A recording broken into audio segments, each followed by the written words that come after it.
Graça e paz, irmãos. Amém.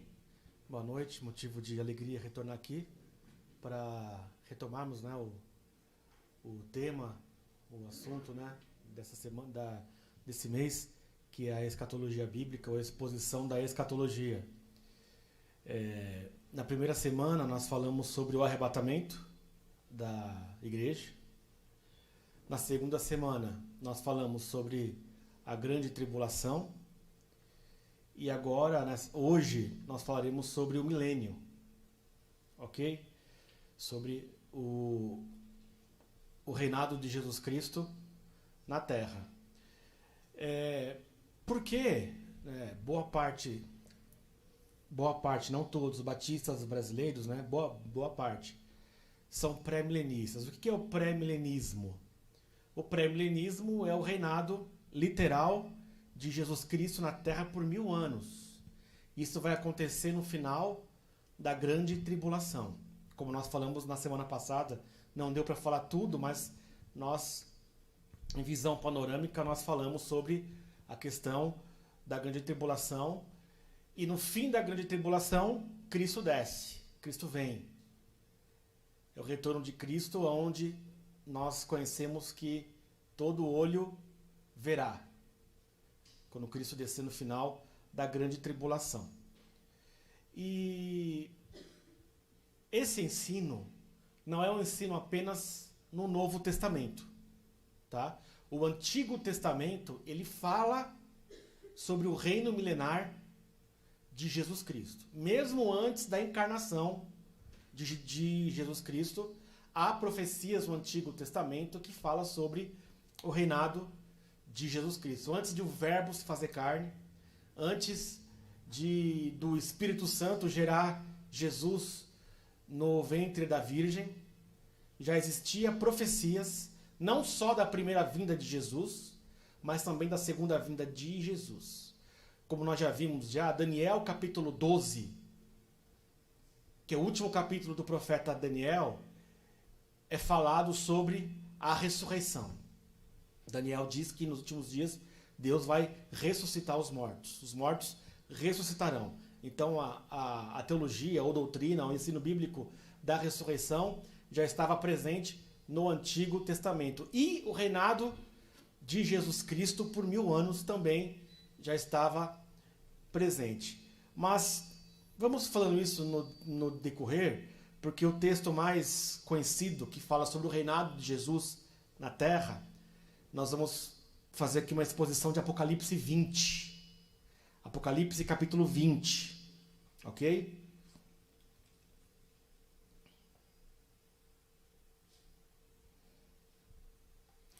E ele é dividido em 3 partes. Apocalipse 20. Aqui não vai dar tempo de nós falarmos, mas eu peço que você estude em casa, ou leia em casa, o capítulo anterior. Tá? Porque se fosse para nós falarmos, nós iríamos o ano inteiro aqui, entendeu? Apocalipse 19. Por quê? Porque Apocalipse 19 está expondo a descida de Jesus Cristo sobre a terra, a batalha do Armagedon que vai acontecer em Israel, em Jerusalém. Cristo desce, aprisiona o falso profeta e a besta, ok? E lança os dois para o lago de fogo. E Jesus, ele derrota o reinado do anticristo que nós falamos aqui na semana passada. Lembra que nós falamos aqui na semana passada? Apocalipse capítulo 13. Os dois anticristos que existirão, que é o falso profeta e o anticristo. Falamos um pouco das taças, trombetas e selos, que é a ira de Deus que vai ser derramada sobre a terra, e no qual a igreja não vai estar presente nesse dia. Aliás, nesse tempo. Baseado em quê? Nós entendemos que 1 Tessalonicenses 5,9 diz: porque Deus não nos destinou para ira, mas para guardarmos a salvação em Jesus Cristo. E o contexto deste texto, onde está? Apocalipse 3,10. porque guardaste a palavra da minha perseverança, eu te guardarei da hora da provação que virá sobre o mundo inteiro para experimentar os que habitam sobre a terra. Ok? E tem também Lucas capítulo 21, versículo 36, que Jesus também fala para que nós vigiemos, para que nós possamos escapar de todas as coisas que está para vir.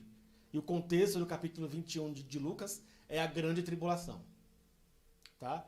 Passa a tribulação, no fim da grande tribulação, o anticristo, ele propositalmente, ele causa uma guerra entre as nações, no qual ele é o cabeça, justamente ali na Palestina, em Jerusalém.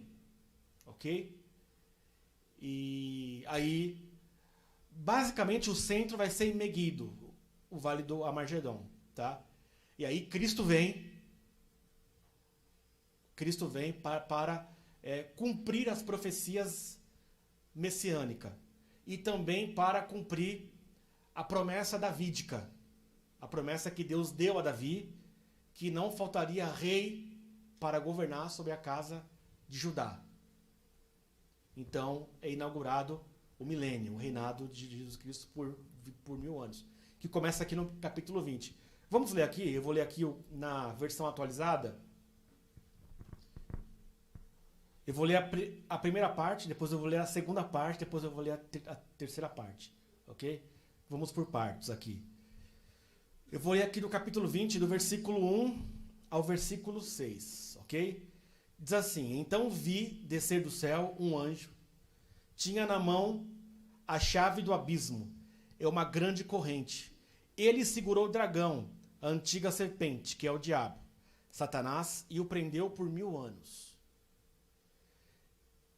Lançou-o no abismo, fechou e pôs selo sobre ele, para que não mais enganasse as nações, até que se completasse os 1000 anos. Depois disso, é necessário que ele seja solto pouco tempo. Vi também tronos, e nesses sentaram-se aqueles aos quais foi dada a autoridade de julgar. Vi ainda as almas dos decapitados por causa do testemunho de Jesus, bem como por causa da palavra de Deus, também tantos quantos não adoraram a besta, nem tampouco a sua imagem, nem receberam a marca na fronte e na mão, e viveram e reinaram com Cristo por 1000 anos. Os restantes dos mortos não reviveram, até que se completassem os 1000 anos. Esta é a primeira ressurreição. Bem-aventurado e santo é aquele que tem parte na primeira ressurreição. Sobre esses, a segunda morte não tem autoridade. Pelo contrário, serão sacerdotes de Deus e de Cristo, e reinarão com ele os 1000 anos. Ok? Do 1 ao 6. Então, Cristo desce. Tá? Isso aqui é uma palavra de João. Cristo desce e inaugura o reino milenar. Ok? Mas não é só João que disse isso aqui. Não é apenas João que disse no Antigo Testamento que Cristo descerá na terra e vai inaugurar o seu reino. Um profeta do Antigo Testamento também profetizou, que é o profeta Zacarias. Ok? O profeta Zacarias no Antigo Testamento, que é um profeta pós-exílio. Os irmãos entendem quando eu falo pós-exílio? Que é um profeta que vem depois do exílio. Tem os profetas que viveram no exílio, que é Ezequiel, Daniel, os profetas do exílio e os profetas antes do exílio. Ok? Esse aqui é o pós-exílio, é o profeta pós-exílio, que é o profeta Zacarias. Pela ordem, eu gostaria de pôr o primeiro verso de Zacarias, para os irmãos fazerem uma comparação com o que João acabou de falar aqui. Tá? Ó, o apóstolo João, ele fala aqui da descida de Cristo para inaugurar o reino milenar. Mas Zacarias, o profeta, ele data o local que Jesus descerá. Ele profetiza o local da vinda de Cristo. Ó, naquele dia estarão seus pés sobre o Monte das Oliveiras, que está em frente de Jerusalém para leste.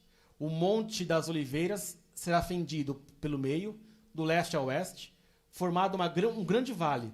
Metade do monte se afastará para o norte e a outra metade para o sul. Aí segura nesse verso, depois nós vamos seguindo. Então, o profeta Zacarias aqui, o capítulo 14, é o contexto de Apocalipse 20, ou vice-versa. Ok? Então, quando Jesus descer do céu, o primeiro lugar que ele vai pisar, literalmente, vai ser o Monte das Oliveiras. E é interessante, porque lá em Atos, capítulo 1, quando Jesus ascende aos céus, lembra quando Jesus ascende aos céus? Aí aparece 2 varões e disse para os apóstolos, né? Esse Jesus que vocês estão vindo, ele voltará que está indo, ele voltará da mesma forma que ele subiu. Ou seja, e é interessante que aquele local é Monte das Oliveiras, onde Jesus ascendeu, a nuvem Shekinah cobriu ele e ele desapareceu. E o local da sua descida, ele pisará no Monte das Oliveiras. E quando Jesus descer no Monte das Oliveiras, o profeta João, na primeira parte de Apocalipse 20, ele cita aqui que um anjo desce do céu e ele prende Satanás. Satanás é preso, literalmente. O príncipe da potestade do ar, Satanás, o diabo, a antiga serpente, o dragão, ele vai ser preso e ele vai... o seu poder de atuação vai ser literalmente zerado. Ok? E ele foi preso por 1000 anos, lançado no abismo. Ok? Provavelmente uma dimensão espiritual, onde ele vai estar preso por 1000 anos. Ok? E ali ele ficará por 1000 anos. Depois da soltura de Satanás, da prisão de Satanás, acontece um segundo evento. Esse segundo evento, João vê tronos. E nesse trono se assentaram aqueles aos quais foi dada a autoridade de julgar. Ok? Nesse texto há várias interpretações. Quem seriam esses? Ok? Que terão autoridade para julgar. Eles vão julgar a quem? Sendo que a igreja entra no milênio, já salva. Ou seja, não tem mais o que julgar a igreja. A igreja já está lavada e remida pelo sangue de Cristo. Então a igreja não passará por julgamento. Porque uma vez que ela foi salva e arrebatada, conforme está lá em 1 Tessalonicenses 4, 16 e 17, e ainda mais, em vida foi justificada pela fé antes mesmo do arrebatamento e ressurreição, então não haverá julgamento para a igreja. A igreja foi absolvida. É a teologia da justificação pela fé. O que é justificação pela fé? Romanos 1, 16 e 17. É o ato de Deus em declarar o pecador justo. Ok? Pela justiça de Cristo. Pela justiça de Cristo, na cruz do Calvário, Deus declara os eleitos justos. Então, não é a igreja que vai ser julgada. O Israel do Antigo Testamento, aqueles que morreram pela fé, aguardando a vinda do Messias, também entrarão no milênio. Também entrarão no milênio. Ou seja, já estão salvos. Ok? Os santos do Antigo Testamento serão ressuscitados. Moisés, Davi, Abraão. E entrarão no milênio também. Eles foram absolvidos e justificados também pela fé. Basta ler Hebreus capítulo 11. Hebreus capítulo 11 é um resumo completo da salvação dos hebreus pela fé. Todos eles de Abraão, Moisés e todos os santos do Antigo Testamento que morreram pela fé. Então, eles vão julgar quem? Nós vamos ver ao longo do trabalho aqui que quando adentrarmos no milênio, aquelas nações que não se converteram na grande tribulação, elas também vão entrar no milênio. Elas também entrarão no milênio. Mesmo sem ter passado por novo nascimento. Isso é bíblico, nós vamos seguindo aqui. Ok? Elas entrarão no milênio também. Isso foi profetizado também pelo profeta Zacarias. Tá? E elas serão julgadas pelos seus atos durante o milênio. E agora, quem seriam esses que se assentarão no trono? Nesses tronos que Cristo vai dar autonomia para eles julgarem. A interpretação que seriam os 12 patriarcas de Israel e os 12 discípulos, apóstolos. Claro, Judas não vai ser o 12º. Alguém vai ter que ser. Ou Matias ou Paulo. Entendeu? Mas um dos dois vai ser, com certeza. Se for, eles também. Ok? Outros já dizem que é Israel e a igreja, na sua totalidade, que entrarão no milênio. O Israel do Antigo Testamento, os judeus que se converteram na grande tribulação e que morreram, que vai ter muita morte. Ok? E os cristãos que morreram também na grande tribulação. Esses intérpretes dizem então que vai ser a igreja e o próprio Israel do Antigo Testamento que estarão ali para julgar esses ímpios que entrarão na grande tribulação. Ok? Ou é os 12 apóstolos e 12 patriarcas, ou é a representatividade da igreja e de Israel, ok? Ou uma terceira opção. Mas há textos que a Bíblia não define que vai ser assim, assim, assim, assado. Ok? A mesma forma que você vai lá em Apocalipse, depois do capítulo 3, acho que é o capítulo 4, se não me falha a memória, João é arrebatado aos céus. E depois que Jesus dá a mensagem das 7 cartas, João tem uma visão no céu. 24 tronos. 24 tronos.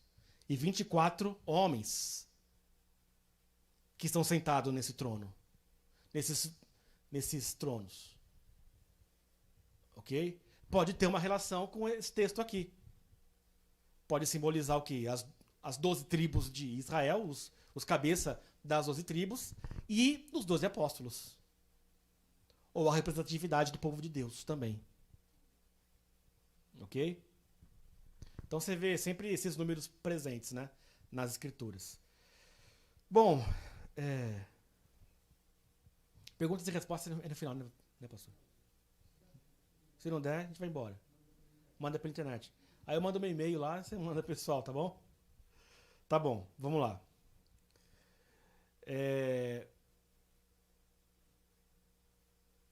Vi ainda, segunda parte do capítulo 14, vi ainda as almas dos decapitados por causa do testemunho de Jesus e por causa da palavra de Deus. São aqueles que não se dobraram ao reinado do anticristo, não receberam o número da besta, como nós vimos em Apocalipse 13, o 666. Nós falamos um pouco da natureza, do significado desse número. Eles não se dobraram ao anticristo. Muito pelo contrário, eles foram salvos. Nós vimos na semana passada, através das escrituras, que a grande tribulação vai ter muita oportunidade para a salvação. Nós falamos dos 144 mil judeus que serão levantados por Deus na grande tribulação. Nós falamos das 2 testemunhas que também vão se levantar para proclamar a vontade de Deus.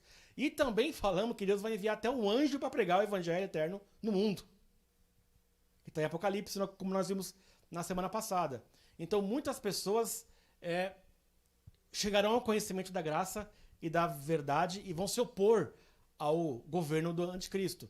Essas pessoas serão perseguidas e mortas. Ok? Por quê? Porque provavelmente na grande tribulação, entre aspas, vai se chegar à conclusão que o grande mal da humanidade, isso você vê na natureza do reinado do anticristo falso profeta, que o grande mal da humanidade, que ceifou vidas e vidas e muitas vidas, sempre foi o sistema político e o sistema religioso. Você pode ver o que o sistema político causou na Segunda Guerra Mundial, por exemplo. Você pode ver o que o sistema religioso já causou ao longo da história. Então vamos usar esses dois parâmetros para estipar esses sistemas e levantar um único sistema sob o comando do anticristo e falso profeta. E não é à toa que o falso profeta vai liderar o sistema religioso do novo momento, ou da nova ordem. E o anticristo vai liderar o sistema político da nova ordem quando for levantado. Mas o chamado, entre aspas, sistema justo. Porque Paulo diz em 1 Tessalonicenses capítulo 5, olha, quando vocês ouvirem falar de paz, aí sim virá repentina destruição. Ou seja, virá uma paz que esses dois sistemas aplicarão na terra nos últimos dias. Ok? Nem tampouco a sua imagem, e não receber a sua marca na fronte. Viveram e reinaram com Cristo por 1000 anos. Então, esses que morreram na grande tribulação, Cristo ressuscitará. Tá? Os que morreram, os que foram perseguidos, os cristãos do mundo inteiro que foram perseguidos por esse sistema, porque conforme nós vimos na semana passada, no Apocalipse 13, quem não estiver integrado no sistema 666 vai ser praticamente um indigente, não vai ter identidade nenhuma. Tá? Os cristãos que não receberam o número da besta, literalmente vai ser um período que eles viverão pela fé. Tá? Porque eles... Como a gente vê hoje, nos dias de hoje. Se você não está dentro do sistema econômico que você vive, se você não tem um Pix, se você não tem um cartão, se você não tem isso, se você não tem aquilo, você vive. Você pode ter dinheiro no banco, mas você dá um pânico. Você dá um pane e você não consegue usar o dinheiro, não é? Então imagine nesse tempo que vai acontecer quando de fato o governo do anticristo for estabelecido. Tá? Basicamente essa é a primeira parte do capítulo 20. Tá? E concluindo, bem-aventurado e santo é aquele que tem parte na primeira ressurreição. Qual é a primeira ressurreição? Nós falamos semana passada. 1 Tessalonicenses capítulo 4, versículo 16 e 17. O que diz?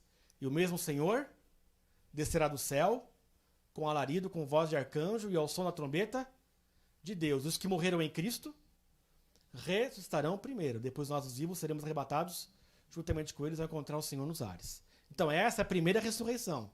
Então bem-aventurado quem passar por essa primeira ressurreição. Porque essa é a ressurreição dos salvos, dos santos. Daqueles que entregaram a sua vida para Jesus e possivelmente o Israel do Antigo Testamento vai ser arrebatado nesse período. Também tem outra linha que diz que o Israel vai ser arrebatado no final da grande tribulação. Tá? Mas eu já entendo que Israel vai ser arrebatado junto com a igreja, porque eles creram também.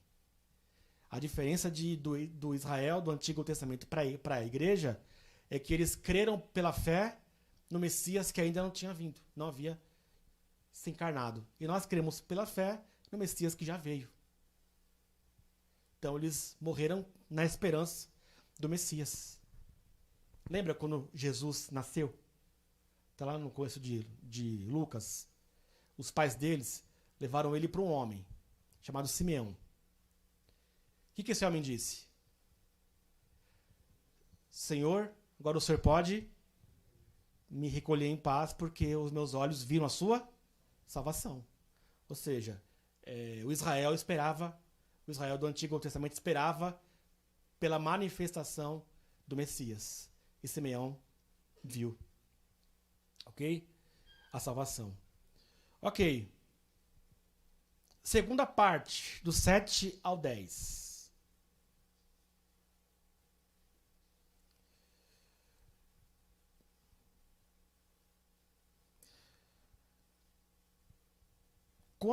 Antes disso, eu peço que lance o próximo texto, só esqueci. Próximo texto de Zacarias. Pode ir à frente, o outro. Próximo. Ó, esse texto aqui é importante, ó. Jerusalém, no milênio, será habitada e já não haverá maldição. Jerusalém habitará segura. Por quê? Porque Cristo vai ser o governador do milênio. Cristo reinará no trono de Davi.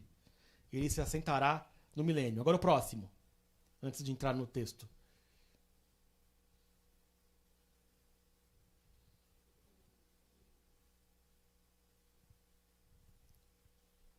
Próximo. Isso. Segura aí. Tá?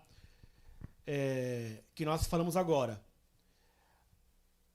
Os que entrarem na grande tribulação que não são cristãos. As ações pagãs. O profeta Zacarias fala sobre elas. O que vai acontecer com elas no milênio. Talvez uma pergunta que vocês façam. Como que vai viver os ressuscitados com os ímpios que estarão no milênio? A mesma coisa que aconteceu quando Jesus ressuscitou e viveu entre as pessoas por quantos dias? 40 dias. Jesus comeu. Jesus assou um peixe lá com o corpo transformado. Porque nós teremos o corpo semelhante ao corpo de Cristo, ok? E aqui diz, ó, todos os que restarem de todas as nações que vierem contra Jerusalém subirão de ano em ano para adorar o Rei, o Senhor dos Exércitos, e para celebrar a festa dos tabernáculos. Beleza, obrigado. Ou seja, e se vocês leem todo Zacarias 14, quem não subir para adorar o Senhor das nações que restaram, que são os ímpios, o que vai acontecer? A maldição e a chuva, a maldição virá sobre esse povo e a chuva não virá sobre eles. Tá? Só, além de Zacarias 19, Apocalipse 19, leem todo o capítulo de Zacarias, capítulo 14. Ok? Vamos seguir aqui, versículo 7 do capítulo 20. Quando, porém, se completarem os 1000 anos, Satanás será solto da sua prisão e sairá a seduzir as nações que há nos 4 cantos da terra, Gog e Magog, a fim de reuni-las para a peleja. O número dessas é como a areia do mar. Marcharão, então, pela superfície da terra e sitiaram o acampamento dos santos, e a cidade querida desceu, porém fogo do céu e os consumiu. O diabo, o sedutor deles, foi lançado para dentro do lago de fogo e enxofre, onde já se encontram não só a besta, como também o falso profeta, e serão atormentados dia e noite pelos séculos dos séculos. Vamos explicar essa segunda parte. Satanás, por permissão de Deus, ele vai ser solto no final do milênio. Ok? Ele vai ser libertado no final do milênio. E como vocês observaram, ele vai seduzir as nações. Ou seja, preste bem atenção. Às vezes a gente fica pensando, poxa, como que essa pessoa não se converte? Como é tão difícil uma pessoa ser alcançada pela graça? É considerado um milagre quando uma pessoa é batizada. Gente, até com Cristo aqui na Terra, reinando por 1000 anos, visivelmente diante de todos, as pessoas vão seguir o diabo, a Satanás. Porque ele vai enganar muitos quando ele for solto. Ok? E o texto cita Gog e Magog. O que é Gog e Magog? Ele vai enganar as nações, Gog e Magog, e farão guerra contra Jerusalém, Cristo e os santos que estiverem lá. Primeiramente, quem é Magog, na verdade? Segundo Gênesis capítulo 9, Magog, ele é filho de Jafé. Filho de Jafé. Jafé, filho de Noé. Noé, pai de Jafé, e Jafé, pai de Magog. Então Magog, ele passou a ser filho descendente de Noé. Assim como tem Sem, que deu origem ao povo semita, os árabes, os judeus. Ok? E assim como Cã, ou Cã, que quando foram se espalhando, deu origem aos africanos, basicamente. Ok? Jafé, que também teve outro irmão, chamado Meseque, Jafé foi para os lados da Europa. Ok? Ele foi para o lado da Europa. Russos, eslavos e até mesmo latinos. Foi para onde Magog foi estabelecer as suas tendas. Então por que o texto fala Magog? E quem foi Gog? Gog não tem registro dele, é um rei. É um rei que se levantará no futuro, que provavelmente seja Satanás. Porque não teve esse nome. Gog de Magog. Na história bíblica, nem na história do Antigo Testamento, nem na história do Novo Testamento, nunca houve um rei chamado Gog. Então, possivelmente, uma profecia a essa passagem aqui, fazendo uma alusão a Satanás. E por que Magog, que foi quem povoou essa parte toda? Se formos do ponto de vista literal histórico, provavelmente ele enganará esses povos que estão nessa região, que se opõem ao reinado de Cristo, para fazer guerra contra o Altíssimo. E o texto diz que Jesus Cristo, mais uma vez, tem a vitória final sobre Satanás. Deus Pai faz que chova fogo do céu, derrota os inimigos de Deus, e Satanás foi definitivamente lançado no Lago de Fogo, que é um local que vai ser inaugurado somente para, primeiramente, a vinda do anticristo, do falso profeta, e o terceiro a ser lançado nele vai ser Satanás. Tá? E depois, quando Deus derrota Satanás de uma vez por todas, é a terceira parte do texto. Ocorre o chamado juízo final. Ok? É o juízo definitivo. No final do milênio, dos 1000 anos, onde Cristo reinará, e depois da derrota final de Satanás, quando ele for solto no final do milênio, ocorrerá o juízo definitivo, o juízo final.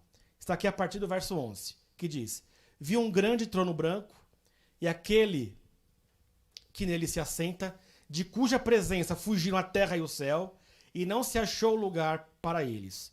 Vi também mortos, os grandes e os pequenos, posto em pé diante do trono. Então se abriram os livros. Ainda outro livro, o livro da vida, foi aberto. E os mortos foram julgados segundo as suas obras, conforme que se achava escrito nos livros. Deu o mar os mortos que nele estavam. A morte e o além entregaram os mortos que nele haviam. E foram julgados um por um, segundo as suas obras. Então a morte e o inferno foram lançados para dentro do lago de fogo. Esta é a segunda morte, o lago de fogo. E se alguém não foi achado escrito no livro da vida, esse foi lançado para dentro do lago de fogo. Ou seja,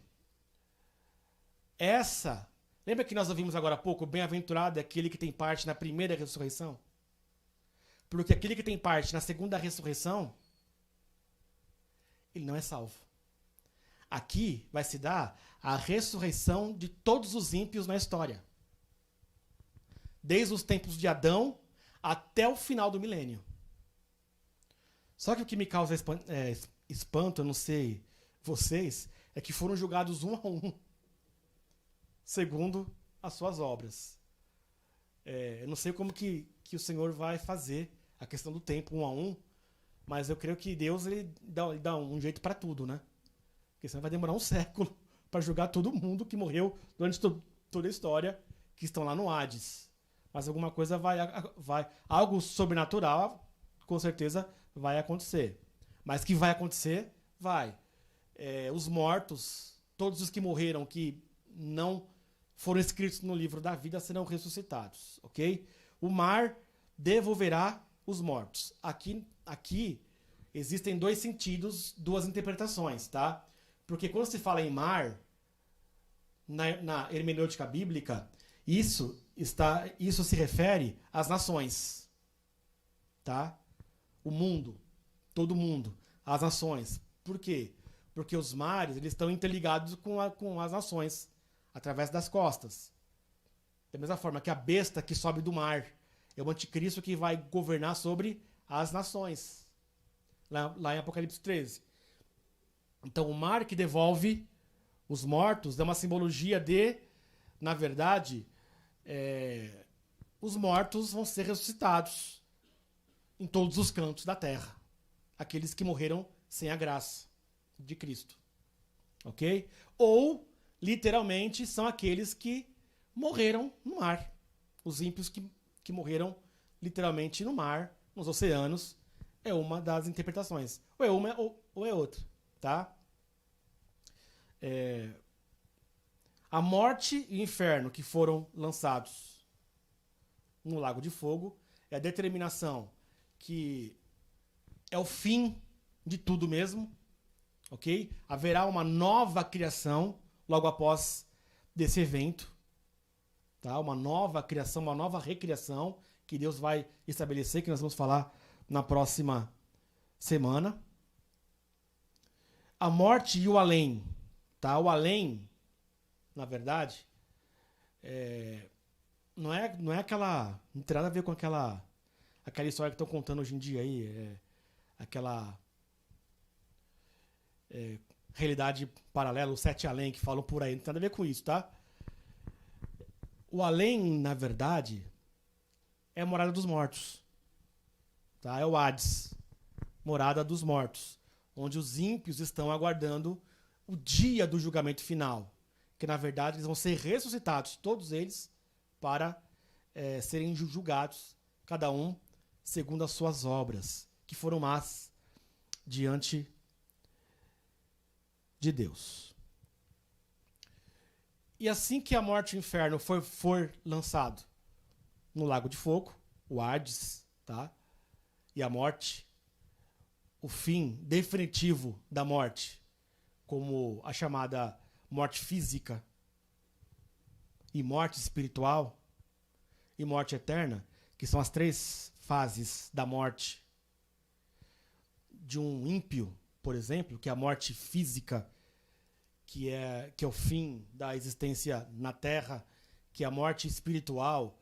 Uma pessoa ela pode estar em vida na carne, mas espiritualmente estar morta por não ter o Espírito Santo para dar vida nele, como Cristo dá as águas vivas que jorra dentro, não tem, é morto.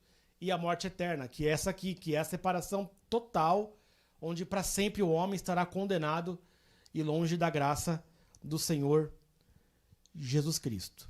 E aqueles que não foram achados escritos no livro da vida, ou seja, todos, porque os que ressuscitaram para salvação já foram salvos, tá? Estão aguardando o fim do milênio, o fim do tribunal branco, para entrar no novo céu e a nova terra, que nós vamos falar na semana que vem, o que vai ser o novo céu e a nova terra.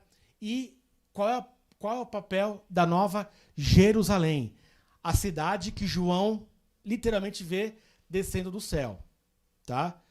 Qual o papel dela? Tem 2 posições aí acerca da nova Jerusalém, tá? A nova Jerusalém, ela vai estar sobre o milênio ou o novo céu e nova terra. Aí nós vamos falar na próxima semana. Então, concluindo o estudo de hoje. Cristo descerá e vai cumprir as profecias do Antigo Testamento acerca da sua vinda e vai reinar no mundo a partir de Jerusalém por 1000 anos, vai amarrar Satanás por 1000 anos e vai reinar sobre todos os povos por 1000 anos, ok? Satanás é solto e derrotado no fim do milênio e Deus executará o tribunal do trono branco, o juízo do trono branco, onde de fato toda a humanidade que morreu sem Cristo ressuscitará para receber o juízo final para suas almas. Ok? Então, na próxima semana, novo céu e nova terra. Amém? Deus abençoe. Pastor Wagner.